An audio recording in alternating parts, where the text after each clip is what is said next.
Kira-kira gimana itu? Jadi sebelumnya kalau kita itu membuat program, kita membuat aturan sehingga memunculkan output. Kalau di machine learning kita ada data dan juga outputnya, sehingga mesin itu menemukan pattern atau pola yang berarti dalam data tersebut.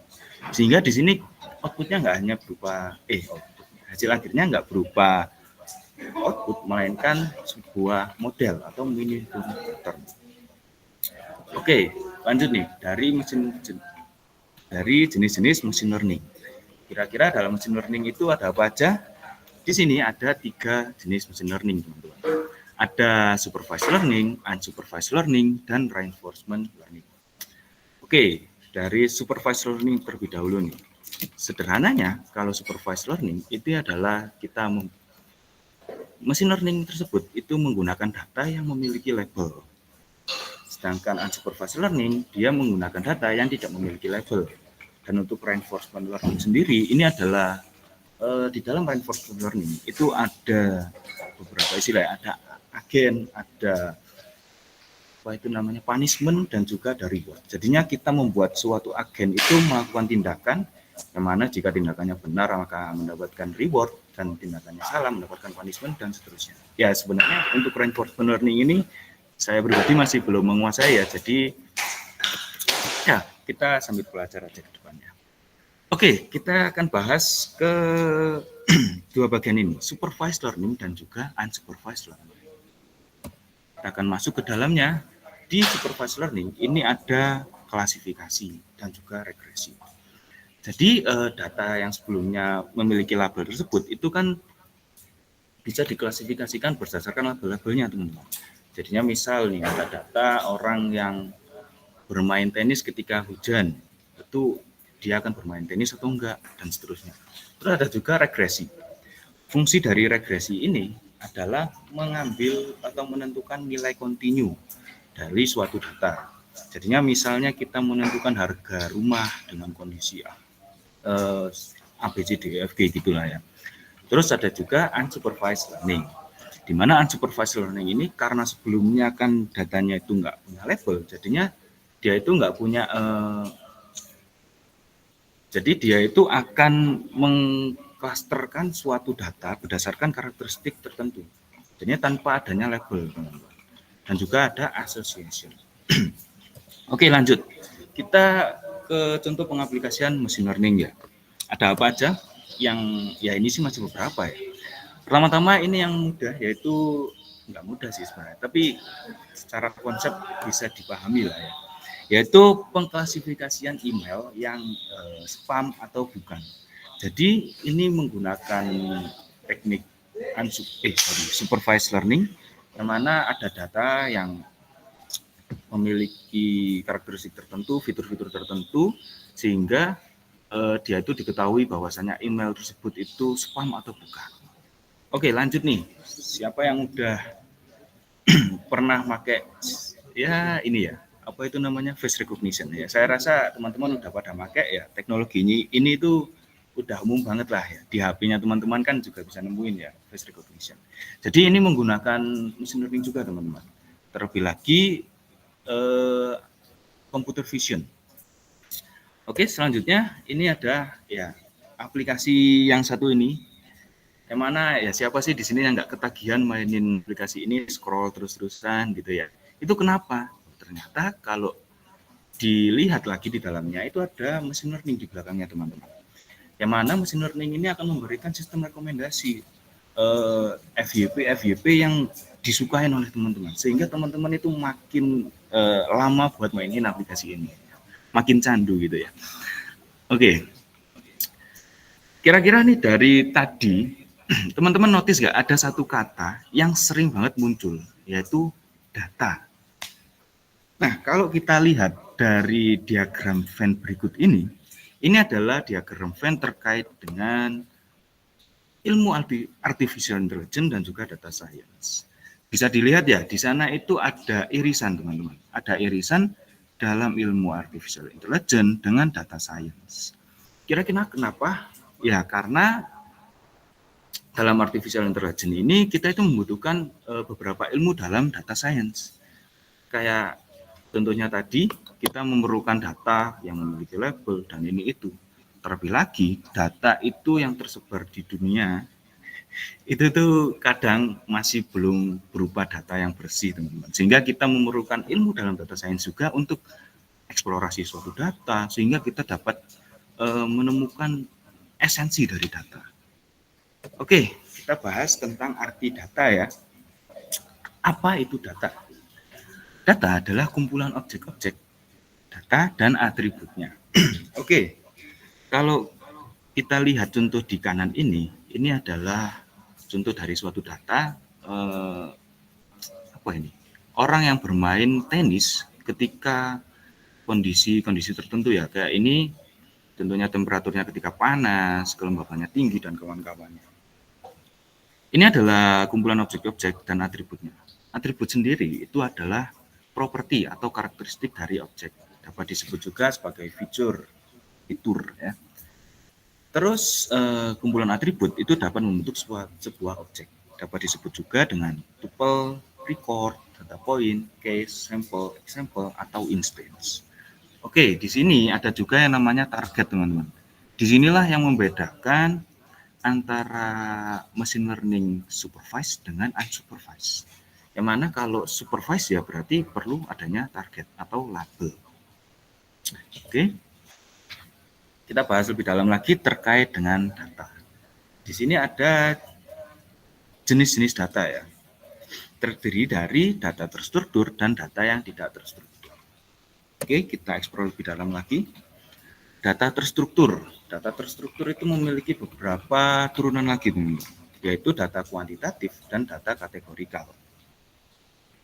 Nah, kalau data kuantitatif itu ada data kontinu dan data diskrit. Kalau data kontinu itu adalah data yang memiliki nilai kontinu. Ya, contohnya apa? Contohnya adalah suhu. Suhu kan kita bisa mendefinisikan suhu itu 34,6, sekian dan seterusnya. Sedangkan kalau data diskrit itu tuh data yang memiliki terbatas lah. Istilahnya bukan terbatas sih. Tapi data tersebut itu bisa kayak contohnya ya, persediaan barang di gudang. Kan persediaan barang di gudang itu enggak bernilai 4,5 atau 4,5 ya. Persediaan suatu barang itu kan bernilai 4, 2, 3 dan seterusnya. Oke, terus jenis data terstruktur kedua nih, yaitu data kategorikal.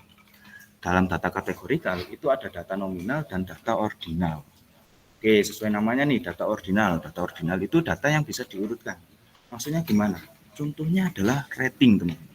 Kalau kalian ke Google Play ya, kalian bisa lihat rating dari suatu aplikasi, itu adalah contoh dari penerapan data ordinal. Yang mana data nilai 5 itu menunjukkan apa? Menunjukkan bahwa aplikasi itu bagus. Nilai 1 menunjukkan bahwasanya aplikasi tersebut kurang bagus dan seterusnya. Kalau data nominal nih, data yang nggak punya urutan. Jadinya contohnya apa? Kita bedakan data antar laki-laki dengan perempuan. Kan itu kan kita nggak bisa bedakan bahwasanya perempuan lebih bagus dari laki-laki dan seterusnya. Dan jenis data kedua adalah data yang tidak terstruktur. Oke, data yang tidak struktur ini itu ya sesuai namanya, data yang nggak memiliki struktur yang jelas gitu. Contohnya apa aja? Contohnya adalah video, gambar, data media sosial, audio, dan lain sebagainya. Oke, dalam data itu ada juga ilmu statistika deskriptif. Nah, statistika deskriptif adalah ringkasan data dalam bentuk tabel, grafik, dan numerik yang digunakan untuk menarik informasi dari data. Ya, tujuannya itu apa? Tujuannya untuk mengumpulkan, menyusun, menyimpulkan, dan menyajikan suatu data. Dalam statistika deskriptif itu ada dua ya, yaitu visualisasi data dan analisis numerik. Kalau analisis numerik ini contohnya adalah kita kita mencari mean dari data, kita mencari median, kita mencari modus kayak gitu. Dan untuk visualisasi data, kita di sini akan menampilkan suatu data dalam bentuk grafik. Oke, kita bahas ke visualisasi data ya. Visualisasi data di sini ada satu grafik yang penting, yaitu scatter plot. Yang mana scatter plot ini suatu data itu direpresentasikan sebagai titik-titik di plane atau bidang. Yang mana scatter plot ini itu cocok untuk melihat korelasi. Korelasi sendiri itu apa? Korelasi adalah hubungan antar dua variabel. Kalau min 1 berarti berkorelasi negatif, kalau 0 tidak ada korelasi, kalau 1 berarti berkorelasi positif. Ini adalah contoh dari scatter plot sekaligus korelasi-korelasinya. Bisa dilihat kalau min 1 dia tuh turun gini, dan di sini coba perhatikan kalau min 1 dia tuh datanya rapat, sehingga dia tuh benar-benar berkorelasi. Sedangkan kalau 0,5 dia itu kan masih acak ya, dia tuh masih ya berkorelasi tapi tidak yang kuat gitu. Contoh selanjutnya adalah contoh grafik ya. Contoh grafik selanjutnya adalah histogram. Histogram ini adalah suatu data itu direpresentasikan dalam suatu grafik yang mana sumbu X itu sebagai nilai, sumbu Y sebagai representasinya atau frekuensinya. Jadi ini akan cocok digunakan untuk melihat distribusi data. Nah, ini adalah contohnya dari histogram ya. Di sini itu tuh ada batang-batangnya ini yang disebut sebagai bin. Nah, bin ini tuh bisa mempengaruhi bentuk dari histogramnya. Kalau binnya terlalu besar kan ya nggak enak ya kalau ngelihatnya. Kalau kecil pun juga nggak enak gitu. Jadi bisa disesuaikan aja gitu. Nah, ini histogram ini tuh seringkali digunakan untuk mengecek distribusi data, bisa mengecek normalitas atau lain sebagainya. Oke, ini terkait dengan visualisasi data. Lalu gimana cara membuat mesin learning itu? Cara membuat mesin learning itu terdiri dari beberapa langkah, yang mana ya ini adalah contoh salah satu workflow ya. Bisa jadi teman-teman ketika praktik nanti nggak melewati semua langkah ini, atau bahkan teman-teman akan menambahkan suatu langkah-langkah tertentu. Oke, kita masuk ke langkah pertama nih. Kira-kira apa? Yaitu data collecting. Oke, data collecting. Data collecting itu apa? Data collecting ini adalah pengumpulan data yang relevan dari berbagai sumber seperti basis data, API, atau data publik. Nah, kalau teman-teman selama belajar ini kemungkinan besar ya menggunakan suatu data yang sudah disediakan di data publik. Jadi teman-teman mungkin nggak akan merasakan sulitnya mengkoleksi suatu data. Yang mana ini tuh menjadi salah satu tantangan terbesar dalam pembuatan machine learning. Kalau teman-teman menjadi machine learning engineer, jadi di suatu perusahaan, ya kemungkinan besar ya itu kalian nggak akan menemukan data-data yang secara umum dapat dicari di publik. Langkah selanjutnya adalah exploratory data analysis. Nah, ini adalah salah satu contoh penerapan ilmu dari data science ya, yang mana ini itu investigasi untuk memahami data, menemukan pola, menemukan anomali, memahami distribusi, frekuensi, hubungan antar variabel, dan memeriksa asumsi dengan teknik statistik dan representasi grafik. Ini tuh seperti tadi, sebenarnya bisa juga pakai yang statistical deskriptif, mana kita akan memahami variabel itu pakai grafik, bisa juga pakai korelasi, dan juga kita cari frekuensinya, kayak gitu. Langkah ketiga itu apa? Langkah ketiga adalah langkah data pre-processing. Jadi di sini itu kita akan mengubah dan mentransformasi fitur-fitur data ke dalam bentuk yang mudah diinterpretasikan dan diproses oleh algoritma machine learning. Nah, dalam data processing ini tuh kita mengubah dan mentransformasi fitur-fitur data ya. Kira-kira kenapa? Dalam machine learning kita itu nggak bisa, nggak selamanya sih, tapi beberapa metode dalam machine learning umumnya ya, itu kita harus menggunakan data numerical. Jadi ketika data tersebut adalah data kategorikal dan yang berupa data apa tadi, ordinal dan nominal, itu tuh teman-teman harus mengubahnya atau mentransformasinya menjadi data-data numerikal. Oke, kita lanjut ke tahap berikutnya nih, tahap keempat ya. Keempat ini adalah model selection. Jadi di tahap keempat ini kita itu perlu memilih algoritma terbaik untuk memecahkan masalah spesifik berdasarkan data yang tersedia. Jadi model selection ini tuh memilih algoritma-algoritma teman-teman. Dalam machine learning itu ada banyak banget algoritma. Ya untuk kasus-kasus tertentu kayak di supervised learning sendiri itu ada banyak. Contohnya apa di supervised ya? Regression, terus juga kawan-kawannya lah ya, SVM dan lain sebagainya. Terus itu punya karakteristiknya masing-masing. Jadi nggak bisa kita itu menggunakan metode atau algoritma A untuk kasus data yang nggak cocok dengan dia. Jadinya kita perlu banget nih melakukan model selection, menyesuaikan dengan data yang tersedia, data yang kita punya tadi. Tahap kelima adalah model training and evaluation. Jadi di sini tuh, di sini belum aku tambahin ya penjelasan tentang training ya. Jadi model training di sini tuh langkah untuk melatih machine learning-nya, yang mana ya setiap algoritma, setiap metode itu beda-beda sih ya. Dan hasil akhirnya itu adalah mendapatkan model, yang mana model tadi itu kita akan evaluasi. Kan setelah mendapatkan model dari data-data yang udah kita latih, kita perlu melakukan evaluasi. Untuk apa? Untuk membuat estimasi generalisasi error dalam model yang dipilih. Oke. Langkah ke-6 adalah deployment. Jadi ya buat apa kalau kita membuat model-model tanpa kita deploy gitu ya. Jadi deployment ini adalah penerapan model ke dalam lingkungan produksi sehingga dapat digunakan oleh pengguna akhir atau sistem. Jadinya proses deployment ini proses yang biasanya kita bekerja sama ya dengan IT, bidang-bidang IT lainnya lah. Bisa dengan web, bisa dengan mobile apps untuk deployment-nya. Dan tahap terakhir yaitu monitoring. Ini tuh salah satu langkah juga yang krusial. Kalau misalnya suatu model mesin learning kita nggak kita monitoring, bisa aja model kita itu udah nggak relevan teman-teman, udah nggak sesuai lagi. Monitoring sendiri kan pemantauan untuk memastikan bahwa model ML tetap berfungsi dengan baik dan memberikan hasil yang akurat. Jadi kalau contoh ya, kita ambil contoh tadi deh, email spam.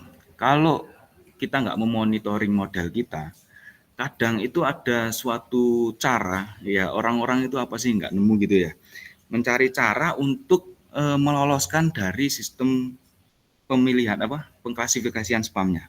Contohnya lagi itu apa? Contohnya pasti teman-teman sering banget dapetin SMS, ya SMS judol dan kawan-kawannya. Kenapa kok sampai sekarang kita masih dapat itu?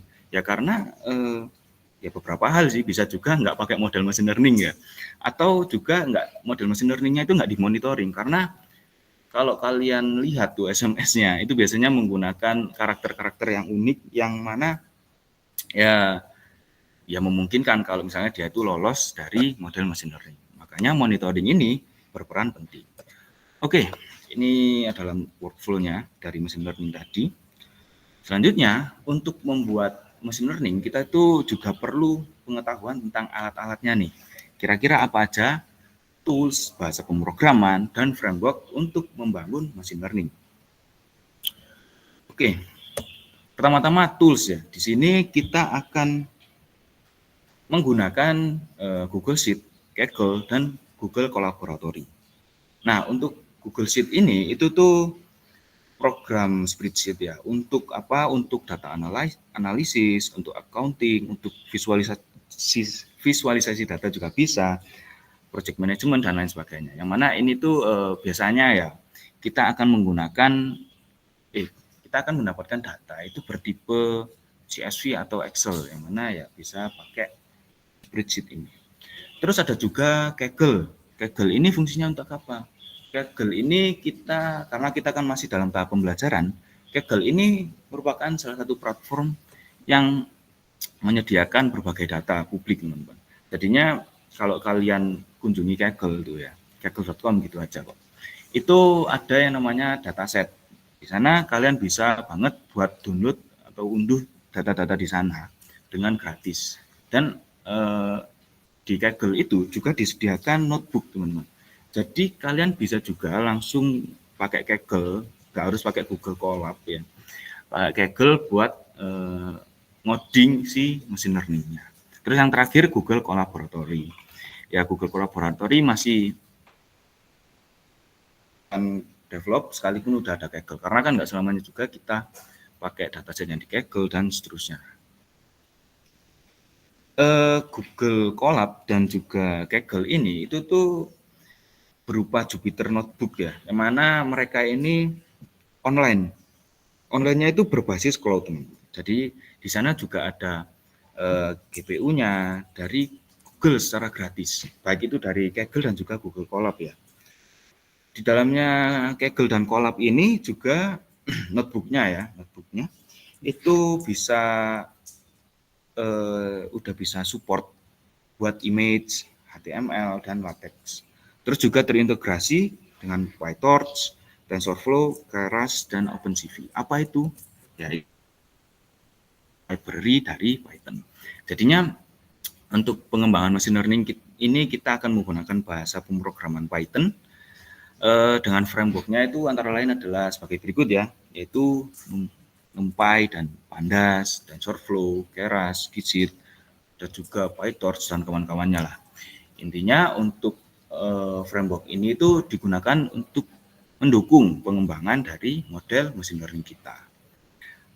Untuk prakteknya, teman-teman bisa menunggu besok dengan pemateri kita selanjutnya, yaitu Kak Victor, yang mana akan membahas tentang Python, Google Colab, dan juga framework-frameworknya. Pastinya akan seru banget. Oke, cukup dari saya.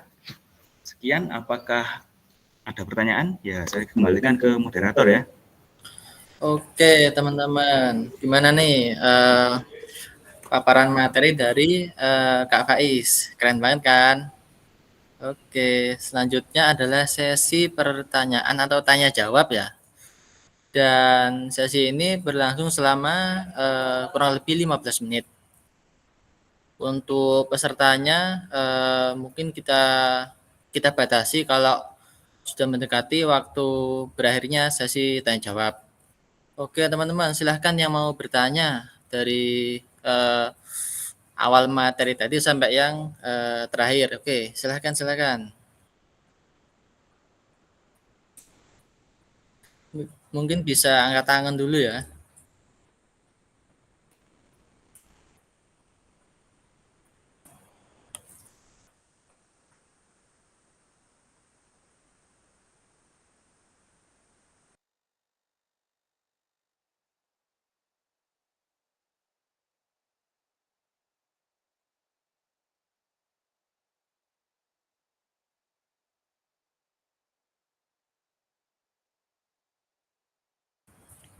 Tadi mungkin yang angkat tangan bisa angkat tangan lagi ya.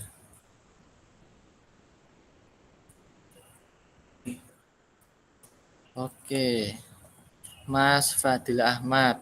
Silahkan Mas, bisa on mic untuk bertanya ke Kak Faiz. Ya, terima kasih atas kesempatannya. Saya ingin bertanya, bagaimana cara membedakan data kotor dengan data bersih? Gitu? Apakah metodenya berbeda untuk setiap jenis data? Gitu? Oke, pertanyaannya itu tadi bagaimana cara membedakan data kotor dan data bersih ya Mas ya? Iya, betul. Oke, mungkin apa dijawab dulu ya. Oke, tes. Ini suara saya jelas ya? Soalnya tadi ketika tanya jawab nge-lag cuy. Halo, apa aman? Aman, Mas. Oke, aman ya. Tadi gimana cara membedakan suatu data itu bersih atau enggak ya, kotor atau bersih. Jadinya kadang kita itu kalau mengumpulkan suatu data, itu ada suatu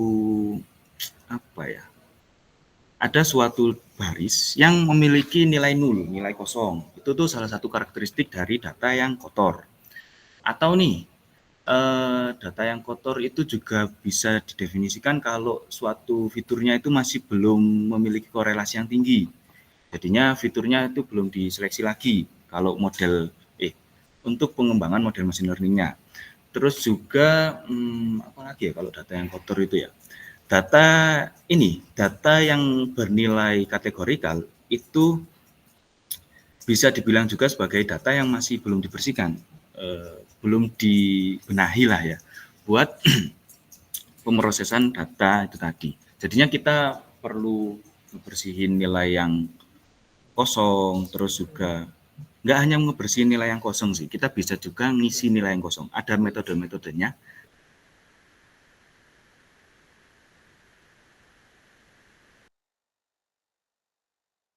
Tadi ya, bernilai kategorikal dan kawan-kawannya lah. Ini ada juga normalisasi database.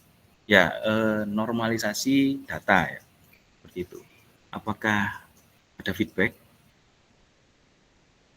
Mungkin dari Mas Fadil Ahmad, kalau misalnya masih ada yang dibingungkan, bisa tanya lagi aja. Tanya yang banyak nggak apa, gas. Untuk sejauh ini cukup Mas, terima kasih. Oke, sudah cukup ya untuk Mas Fadil.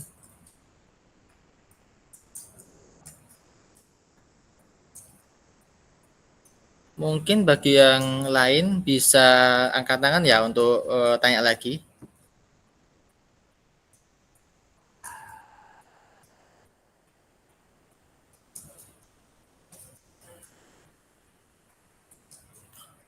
Oh, atau mungkin tadi yang dari Mas Kardinan, apakah sama dengan normalisasi database, konsep dari data kotor tadi itu? Mungkin bisa sedikit dijelaskan ya, Kak Faiz ya? Ya, untuk normalisasi data itu juga bisa diartikan, bisa dimasukkan ke dalam pembersihan data atau data preprocessing-nya. Mana kita itu kan kadang suatu data itu nggak terdistribusi secara normal. Jadinya bukan yang berbentuk bel itu teman-teman. Jadinya kita perlu ada dua sih sebenarnya, menormalisasikan data atau standarisasi data. Kalau menormalisasi data itu kan memasukkan data ke rentang 0 sampai 1. Kalau standarisasi data itu kan kita lupa aku. Standar deviasi, variansinya kita sama dengan kan 1. Kayak gitu.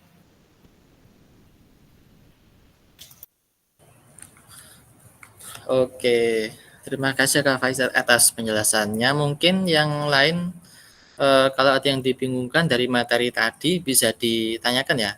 Tanya apa aja boleh. Silakan angkat tangan atau mungkin bagi yang berhalangan on mic bisa lewat kolom chat aja. Oh, Mas Muhammad Naufal mau bertanya untuk scatter plot.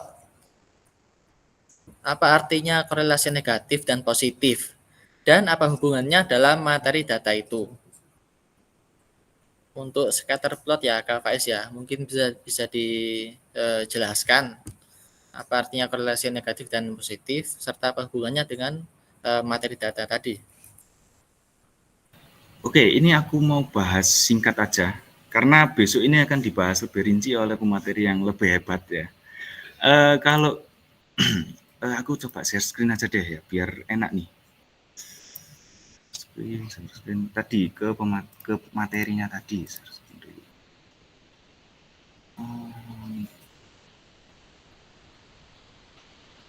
Oke, udah kelihatan ya? Sorry. Ini tuh. Oke, kalau kita lihat di sini korelasi itu tuh kalau berkorelasi negatif, singkatnya itu ketika satu variabel itu bernilai naik, variabel lainnya itu turun. Kayak contohnya ini. Di sini kan kita bisa tahu ya, kalau misalnya X-nya 2, dia itu secara umum deh, sebaran datanya itu tuh akan turun. Sedangkan kalau berkorelasi positif, ketika variabel dari X itu naik, maka variabel dari Y juga akan naik. Contohnya ya yang ini. Apa dilihat ya. Nah, untuk lengkapnya dan gimana cara nerapinya nih, teman-teman bisa tunggu besok dengan pemateri selanjutnya, yaitu Kak Victory. yang akan membahas lebih rinci tentang apa itu korelasi dan cara melakukan pengecekan korelasi ya. Cukup, apakah ada tanggapan? Mungkin bisa memberi feedback ya untuk dari kolom chat pun boleh.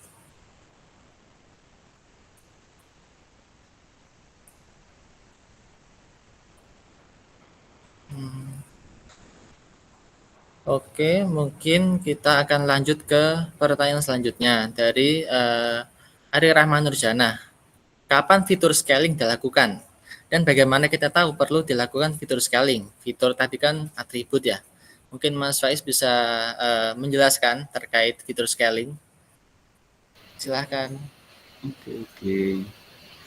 Fitur scaling ya. Fitur scaling itu kita perlu dilakukan ketika data kita itu memiliki skala atau rentang nilai yang berbeda. Jadinya suatu kadang data kita itu kan punya apa ya, outlier dan kawan-kawannya lah. Itu tuh bisa mempengaruhi model datanya, teman-teman.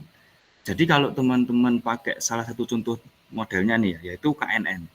Dia itu tuh harus banget, ya istilahnya sih bukan harus banget ya, kalau misalnya distribusi datanya terlalu berbeda, itu tuh teman-teman sangat direkomendasikan untuk melakukan fitur scaling, karena dalam KNN ini dia itu sensitif dengan apa itu, sebaran dari datanya. Contoh lainnya juga ada SVM dan juga logistic regression. Apakah menjawab? Baik, tadi dari Ari Rahman Nurjana ya. Apakah ada feedback mungkin? Jika ada feedback atau ingin bertanya lagi dipersilahkan kok. Oke, terima kasih. Mungkin kita lanjut ke Mas Aryo Yazid. Izin tanya Mas, kira-kira apa aja nih perbedaan utama atau mungkin perbedaan yang unik ya antara supervised learning dan unsupervised learning? Baik, kepada Mas Faiz mungkin dipersilakan untuk memberi penjelasan. Silakan. Oke, kalau ngomongin soal unsupervised dan juga supervised, secara simple perbedaannya itu hanya di label, teman-teman. Jadinya suatu data, kalau tadi label atau target ya, jadi ada dua istilah yang belum saya jelaskan, belum saya clearkan. Jadinya perbedaannya adalah di target atau labelnya. Suatu data yang nggak punya label, itu tuh ya kita bisa melakukan pelatihan dengan machine learning melalui clustering. Jadinya dia itu nggak harus punya suatu label, tapi machine learning itu akan mencari karakteristik yang cocok dari data-data yang udah kita punya. Jadinya dicocokkan berdasarkan karakteristik tertentu. Sedangkan kalau supervised, itu tuh suatu data udah punya labelnya. Yang mana di sini kalau contohnya, itu tuh kita menentukan suatu nilai kontinu. Kalau kita menentukan suatu nilai kontinu, kan kita otomatis ya harus punya aturan-aturan dong atau target-targetnya. Kayak contohnya tadi itu tentang harga rumah misalnya. Kita perlu contoh harga rumah yang karakteristiknya A, punya target B, dan seterusnya. Itu secara singkat kayak gitu, apakah cukup membantu? Baik, tadi untuk yang bertanya itu Mas Aryo Yazid ya. Apakah mungkin ada feedback atau yang mungkin masih dibingungkan? Silakan mungkin bertanya lagi.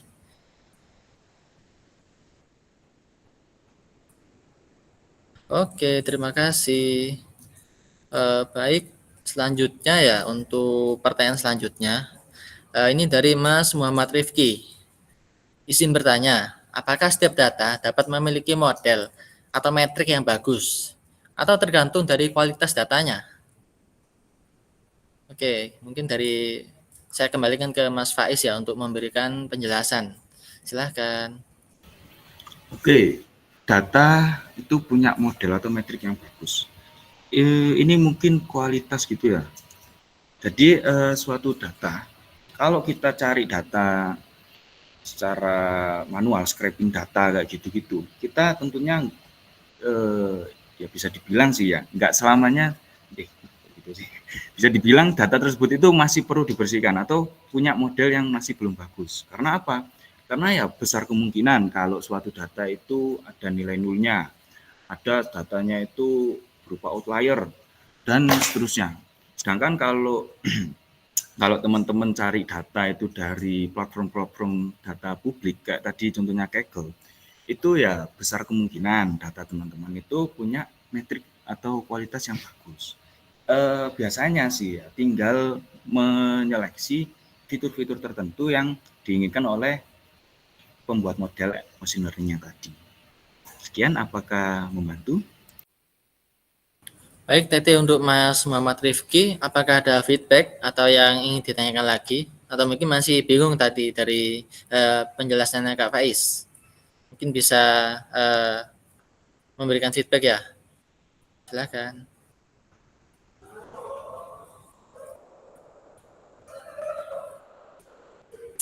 Oke, terima kasih Mas Rifki. Oke, selanjutnya ada lagi nih dari Mas Ganendra. Kak Faiz, izin bertanya dong, apa perbedaan ML Engineer dan Data Science? Oh, mungkin ini Data Scientist ya? Perbedaan ML Engineer dan Data Scientist. Apa nih?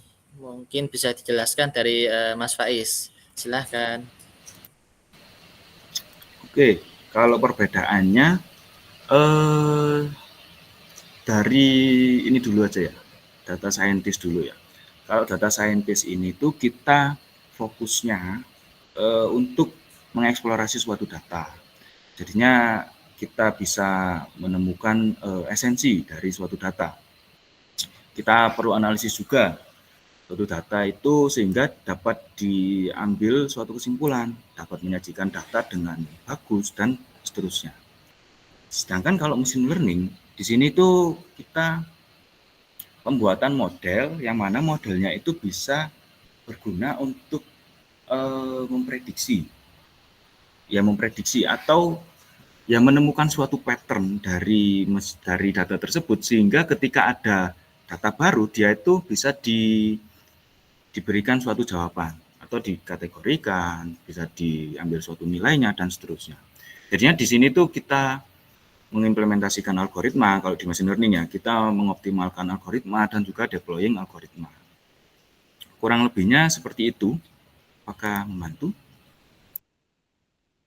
Oke, untuk Mas Ganendra, apakah mungkin ada feedback atau yang ingin ditanyakan lagi? Dipersilahkan.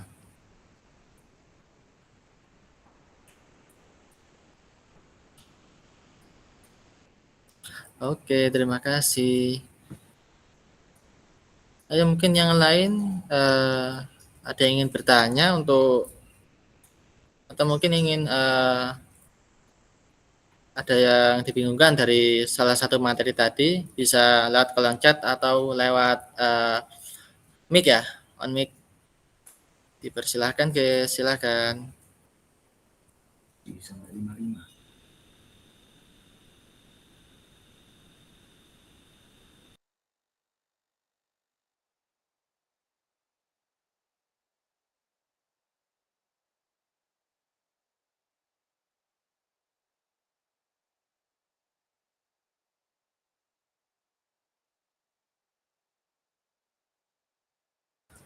Baik, ini ditunggu sampai 15.55 ya.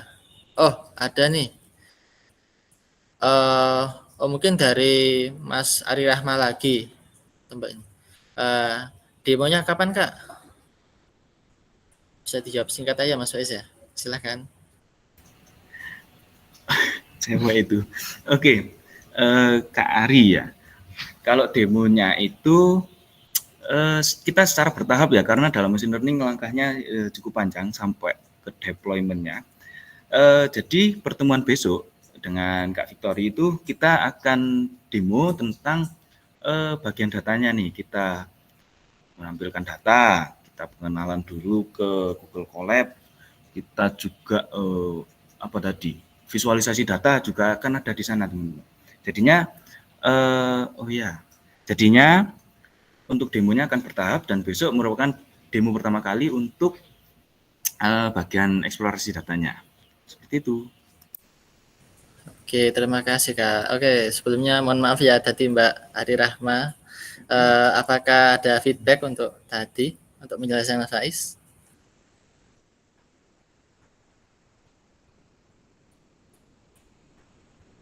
Oke. Oke, thank you. Mungkin yang terakhir ya dari Mbak Lintang Pramudia. ML sendiri itu kendalanya apa saja Kak? Dan biasanya kendala yang sering terjadi di ML itu apa saja? Mungkin pas pemrograman machine learning-nya ya, apa aja kendalanya? Baik, Mas Faiz silakan diberi penjelasan. Oke, kalau kendalanya ya dari pengalaman saya, kendalanya di pembuatan machine learning itu lebih dominan ke persiapan datanya, mulai dari pencarian data, pengumpulan data, terus juga eksplorasi datanya. Kita kan perlu cari tahu datanya ini udah bersih, udah kualitasnya itu udah bagus apa enggak. Terus juga penentuan fitur-fiturnya. Jadinya itu malahan berhubungan ke proses sebelum pembuatan modelnya. Itu repotnya buat machine learning. Kalau setelah pembuatannya sih mungkin kita cuma perlu beberapa tahap aja, karena pada dasarnya machine learning ini tuh kita pakai modul-modul yang udah ada di Python, teman-teman. Jadinya bisa dibilang effortnya itu akan sebelum ke proses trainingnya, kayak gitu ya. Apakah membantu? Oke, Mbak Lintang, apabila ada feedback bisa disampaikan ya.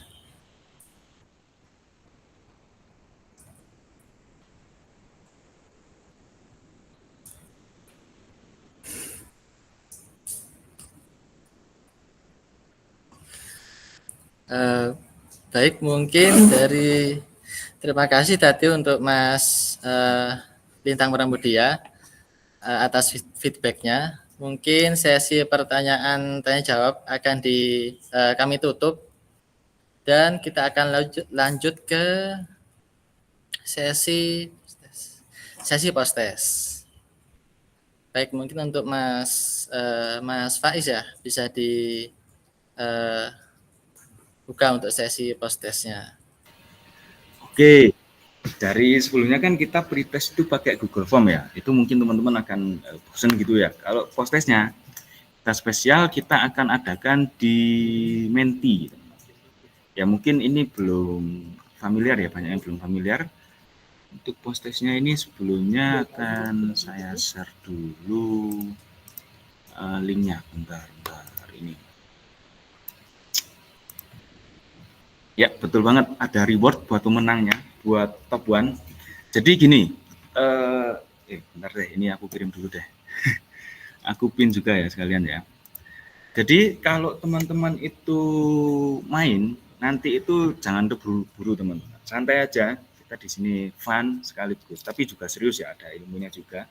Dan di akhir nanti, bagi pemenang, bagi yang punya poin tertinggi, itu silahkan teman-teman SS sebagai bukti bahwa teman-teman memang punya poin tertingginya itu ya, dan nanti bisa menghubungi ke yang di grup itu ya, antara saya atau Mas Afan atau Mas Victory atau Mbak Ima atau ya panitia yang teman-teman kenal.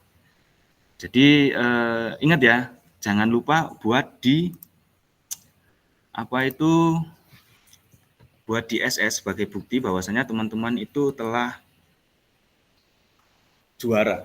Oke, itu apakah udah aman ya teman-teman ya? Bisa laporan di grup? Ya betul, hasil akhirnya di SS. Aku share screen sekalian aja ya. Boleh Mas.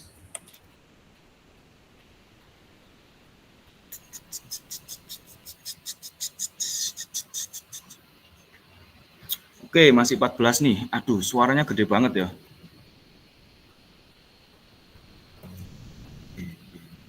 Nah, yuk masih 14 nih. Yuk, join yuk. Bisa kan ya, aman ya, nggak terkendala ya? Kalau ada kendala bisa dilaporkan, Rek.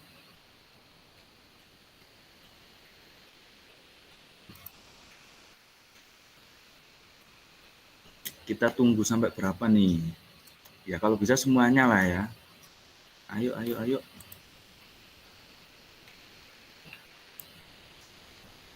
Masih 15 tuh. Ini saya tunggu sampai pukul 16.05 ya. Jadi yang belum join segera join karena ini akan seru juga dan pastinya ada reward. Yuk kita gaskan yuk. Masih 15 nih. Siapa lagi yang belum?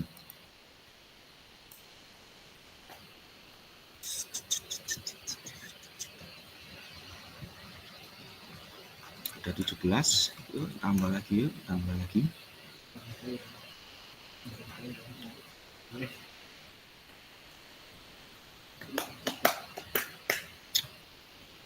Ingat ya, kalau ada kendala bisa dilaporkan teman-teman, karena ini juga masih trial kita.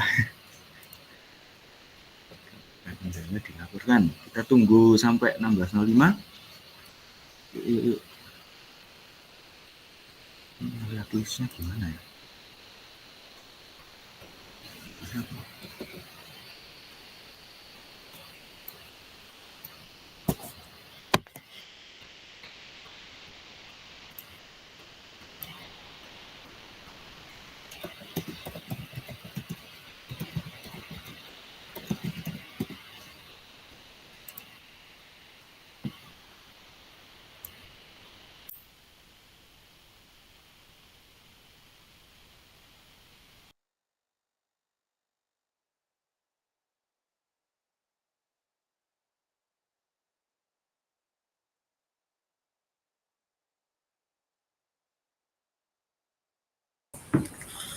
Oke, ini masih 17 ya. Ditunggu sampai 16.05 tadi.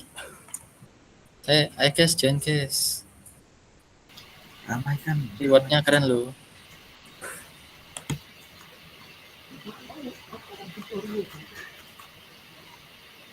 Ayo, segera yuk. Kalau udah 16.05 kita gas ya, kita nggak tunggu lagi teman-teman yang belum. Jadi ayo segera yuk. Kita cuma ada 7 soal, jadi ya singkat aja dan santai aja lah buat ini.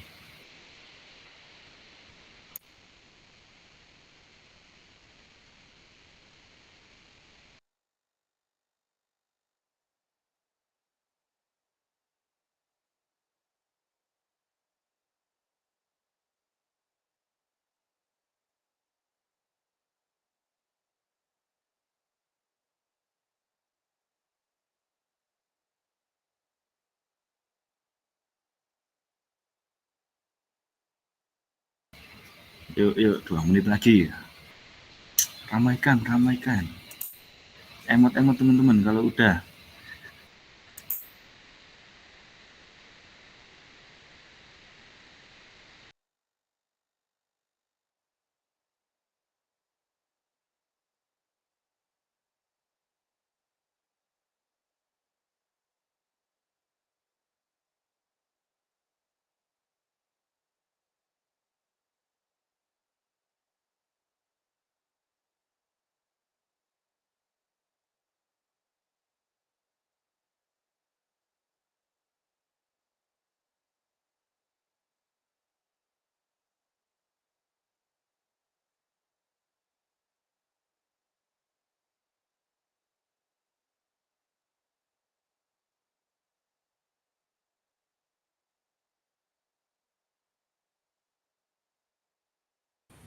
Ayo 1 menit lagi.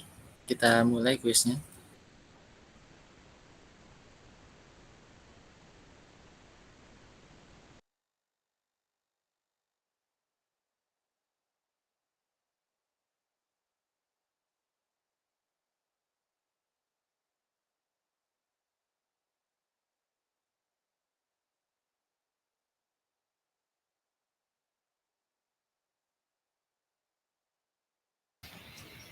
Oke, 1 menit lagi ya. Ini nanti penjawabannya itu akan cepat teman-teman. Jadinya teman-teman harus acet juga biar dapat poinnya yang tinggi ya.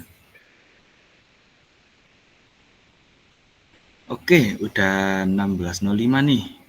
Yuk kita mulai ya. Udah siap kan? Yuk, 1, 2, 3. Pertanyaan pertama nih. Apa ini? Tujuan dari statistika deskriptif adalah, oke, kira-kira apa nih?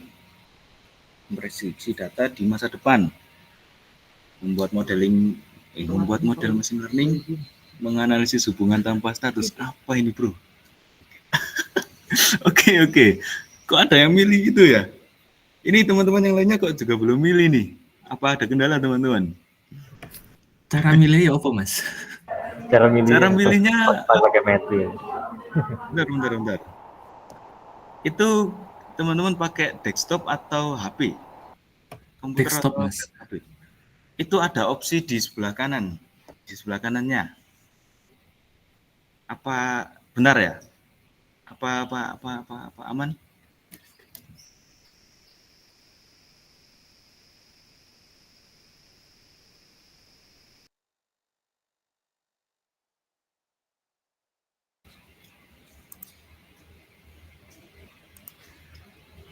Gimana? Kita lanjut ya, coba ya. Coba kita lanjut. Kalau aman nanti kita lanjutkan. Kalau kendala ya lapor lagi, guys. Oke, kita lanjut. Pertanyaan kedua. Oh, kita lihat dulu nih reportnya ya. Ini ada Kak Rahma tuh. Wih, nomor 1. Disusul dengan Kak Rio. Oke, next kita ke pertanyaan kedua. Sudah siap teman-teman? 3, 2, 1, yuk.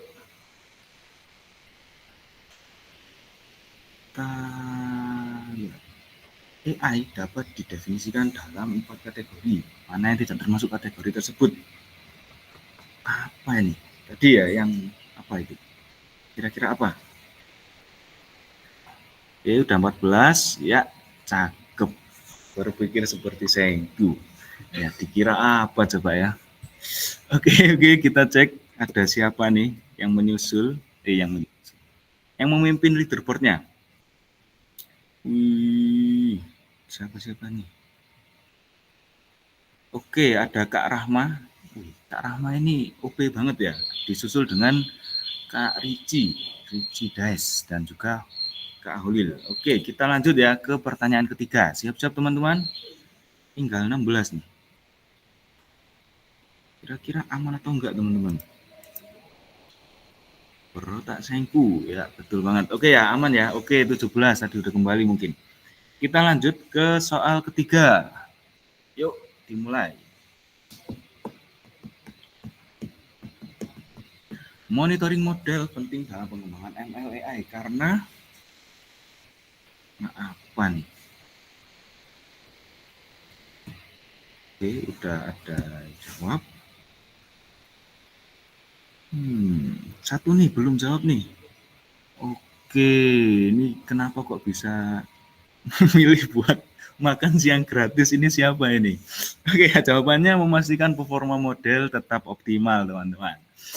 Oke, kita lihat nih leaderboardnya. Sepertinya Kak Rahma ini OP sekali ya. Oke, Kak Rahma disusul dengan Kak Rio dan Kak Nabila Zakiah. Keren ya. Fastus lagi Kak Rahma ini. Oke, kita lanjut ke nomor 4. Siap-siap teman-teman. Oke, 17 sudah siap. Kita mulai. 3, 2, 1. Oke. Kalau semakin cepat, teman-teman akan dapat poinnya semakin tinggi ya. Data nominal adalah data yang memperhatikan urutan. Benar atau salah nih? Ini udah dijelaskan ya. Kedua, masih ada satu nih yang belum jawab nih. Ada yang AFK tak? Oke, 88 loh. Oke, data nominal itu data yang nggak memperhatikan urutan ya. Kalau data yang memperhatikan urutan adalah data ordinal, teman-teman. Oke, kita lihat leaderboardnya. Wih, kok dapet banyak nih. Tapi tetap loh, yang memimpin Kak Rahmat dan dilanjut dengan Kak Rio. Leaderboardnya tetap, teman-teman. Kita lanjut ya, siap-siap nomor 5 nih. Ayo yang masih belum performanya belum maksimal, kita maksimalin di 3 soal nih. Siapa sih yang nggak mau dapat hadiahnya ya? Menarik banget. Oke, lanjut ya. 1, 2, 3. Nomor 5. Mengapa data penting dalam pengembangan ML atau AI? Apakah karena data dapat meningkatkan kecepatan komputer? Atau data menjamin model selalu benar? Karena data digunakan melatih model dapat mengenali pola? Atau karena data membantu menghasilkan grafik yang menarik? Oke, wih keren, keren banget nih. Kalian udah pada bener ya, keren banget, keren banget. Aplaus untuk diri kalian masing-masing karena udah bener semua. Keren, keren, keren. Betul ya, betul ya. Oke, kita lihat leaderboardnya nih. Kira-kira siapa yang akan dapat nomor 1 mengalahkan Kak Rahma? Waduh, Kak Rahma terlalu OP menduduki puncak teman-teman. Disusul dengan, ini leaderboardnya masih tetap ya. Oke deh, kita lanjut ke siap-siap ke soal nomor 6. Oke, ini playernya tetap 17. Oke ya, kita langsung mulai aja. 1, 2, 3. Oke, makin cepat jawabnya ini makin dapat poin banyak loh ya. Apa perbedaan utama antar supervised dan unsupervised learning? Ini panjang nih pilihannya.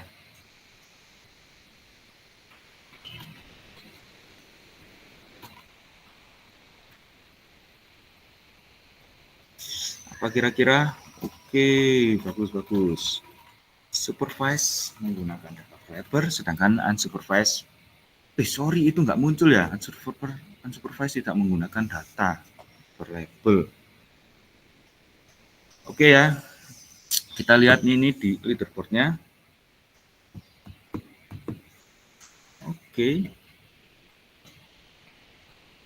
Wih, Kak Rahma ini masih terlalu OP teman-teman buat disusul. Oke ya, lanjut nih ya. Ini soal terakhir. Soal yang menjadi penentuan apakah Kak Rahma dapat dilengsarkan dari puncaknya. Oke. Kita mulai ya. 1, 2, 3. Apa nih soalnya nih? Contoh data nominal berikut ini adalah contoh data nominal. Itu apa kira-kira? Wih, ini jawabnya lama juga ya, 15 detik ya. Padahal tinggal search gitu doang udah dapet nih teman-teman. Oke. Oke, ini udah pada jawab jenis kelamin, ya itu betul banget. Karena kan kalau pria dan wanita itu nggak bisa diurutkan mana yang lebih bagus, mana yang lebih jelek, nggak bisa diartikan juga atau apapun. Sedangkan kalau tingkat pendidikan SD, SMP, SMA itu kan ya namanya aja udah tingkat pendidikan. Ya. Sedangkan kalau jumlah transaksi itu data diskrit teman-teman.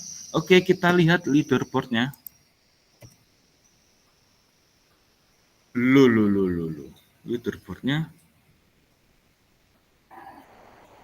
Oke, di sini akan saya share screen ya untuk leaderboardnya nih ya.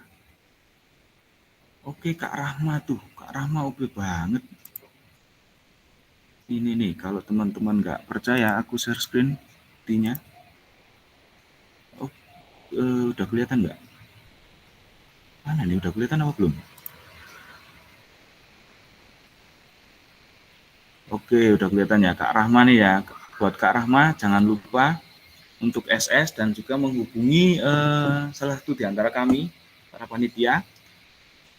Dan nantinya akan dilanjut bisa menghubungi saja. Oke, keren banget Kak Rahma, apresiasi dan juga ke Kak Rio dan Kak Nabila itu dan kawan-kawan semuanya sebenarnya keren-keren.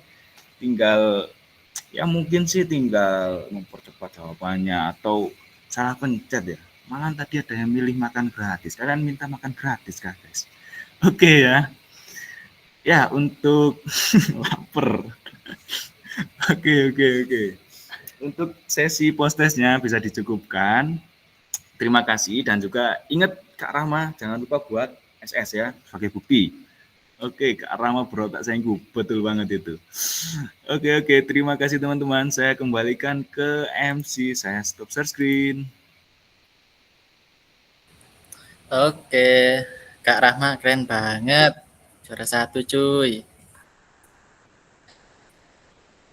Oke, untuk sesi post-testnya tadi gimana guys? Apakah soalnya susah atau mungkin ada beberapa yang jawabannya kocak ya? Ya, nggak apa-apa. Yang penting ilmu yang didapat guys ya, yang dari Mas Faiz tadi. Oke, berhubung sesi post-test sudah selesai, untuk sesi selanjutnya bisa kita lanjutkan ke sesi dokumentasi. Untuk dokumentasi mungkin silahkan teman-teman prepare dulu ya untuk on cam bagi yang bisa, bagi dan yang nggak berhalangan bisa on cam dulu. Dan kepada Mbak Zaidatul Naima bisa prepare untuk share screen ya, untuk screenshot sorry.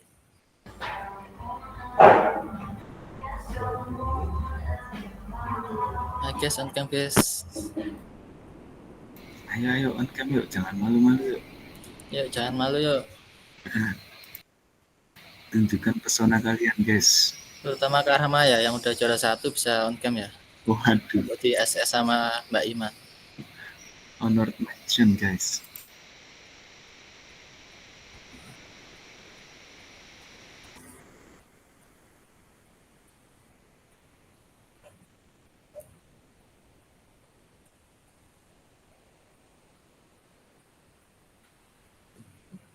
Kalau udah ready semua bisa mungkin bisa Mbak Ima untuk melakukan screenshot ya. Mungkin saya akan hitung dulu mulai dari udah ready ya ini ya, udah on cam semua ya. Oke. Screenshot dimulai dari 3, 2, 1. Gaya bebas dulu guys ya. Oke, sekali lagi. 3, 2, 1. Oke, mungkin selanjutnya bisa pakai gaya GTSC. GTKUC, sorry, gini. Gini teman-teman. Oke. Udah ready ya? 3, 2, 1. 3, 2, 1. Oke, thank you guys. Thank you udah menyempatkan diri ya untuk hadir di Study Jam 1 kali ini. Dengan pemateri kita yang sangat luar biasa yaitu Mas Faiz. Keren banget Mas Faiz, keren. Oke, berhubung semua sesi acara sudah selesai guys ya, bisa mungkin saya akan menutup sesi Study Jam 1 kali ini. Terima kasih atas partisipasinya ya.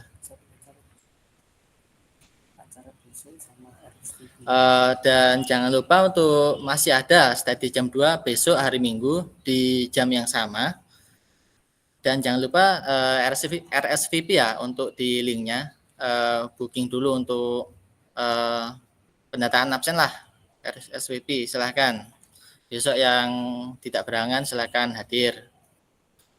Sama Kak Victor besok pematerinya. Lebih keren dari Kak Faiz nih kayaknya nih. Oke, thank you atas kehadirannya hari ini. Jangan lupa hadir besok. Sesi hari ini saya tutup. Terima kasih banyak. Wassalamualaikum warahmatullahi wabarakatuh. Thank you guys. Thank you. Waalaikumsalam warahmatullahi wabarakatuh.